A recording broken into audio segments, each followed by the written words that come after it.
Hello and thank you for stopping by my poster. I'm Fatemeh Kordevani from San Raffaele Scientific Institute in Milan, and I'm going to present the poster with the title Cell Type Deconvolution Under Stress, the Impact of Noise, Evenness, and Biological Complexity.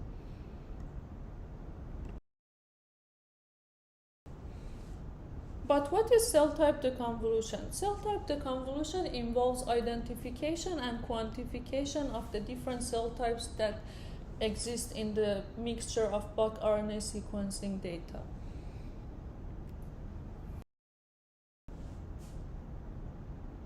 The reason we are performing this benchmarking study is that the current existing benchmarking studies are mostly focused on solid tumors and or PBMCs, while we are particularly interested in bone marrow aspirate samples of post-transplant relapsed AML patients. And AML is known for its transcriptional heterogeneity, which makes it more challenging to predict.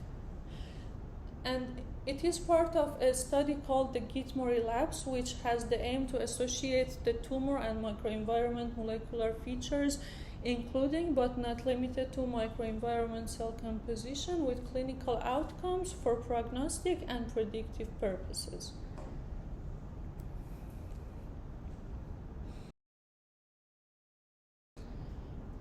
So for the cell type deconvolution, we start with the tissue of interest, which in this case, as I mentioned, is bone marrow. And we need two elements to perform the deconvolution. First is the mixture of bulk RNA sequencing data, and the other element is single cell reference profile. And once we have these two elements, we can perform deconvolution and in the end acquire the cell type proportions. We have two data sets of AML relapses, one being single cell with 20 samples and the other one bulk RNA sequencing with 32 samples. We tested 11 methods using the Decon benchmark package in R.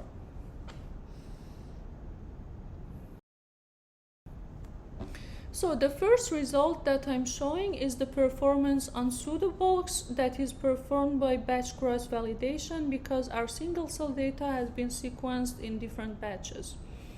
We have two metrics of performance. First is Pearson correlation and the other one is root mean squared error. We see that in this test, the majority of the methods performed very well, having a high correlation and relatively low error values.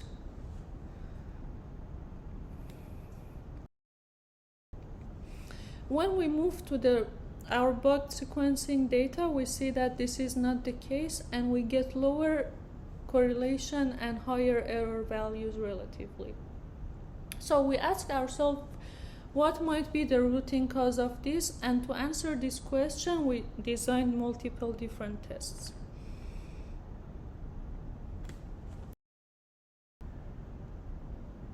The first test that we performed was noise in the mixture test, in which one cell type at a time is removed from the reference profile while it still exists in the mixture. And we did this introduction of noise from 0% to 80%, and we see that while the majority of the methods tolerate up until 20% of the noise, their performances get very bad when it comes to 50 and 80% of noise, indicated by a higher average root mean squared error.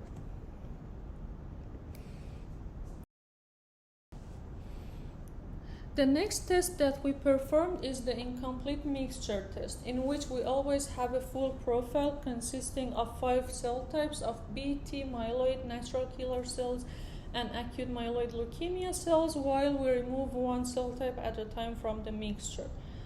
And when we remove the cell types from the mixtures, the methods still assign some percentage to that removed cell type, which causes the proportion of the remaining cell types to be less accurate.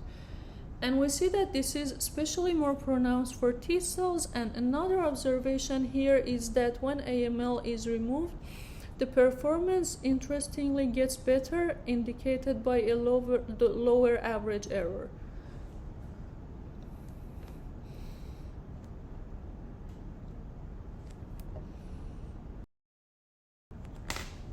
And finally, we have the mixture evenness impact, because we wanted to understand whether the proportion of the different cells in the mixture affects the performance, and this is captured by the normalized Shannon index, in which when we have a 0 Shannon index, it means that we have a dominant cell type at 100%, while a Shannon index of 1 means the cells are completely balanced with the same amount of proportions.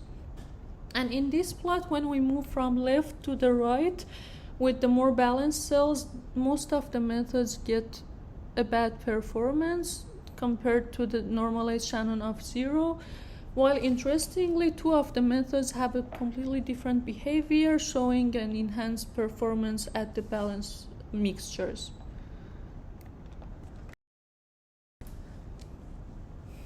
So in conclusion, we can say that the deconvolution performance declines strongly in real-world scenario, and the possible reasons can be existence of unprofiled cell types in the mixture, biological complexity of some cell types, in particular leukemia cells, and the distribution of cell proportions in the mixture matters. The other thing is the usage of different technologies for reference profile and mixture, being single cell versus bulk RNA sequencing. And for this, we are going to use sorted bulk RNA-seq data to bridge the gap between the technologies. And another thing is to use the matched sorted AML samples in reference profile to overcome the problem of AML being very heterogeneous. And with this, I would like to thank all of the members of the VAGO group at San Rafael Hospital, people involved in the project, and you for your attention.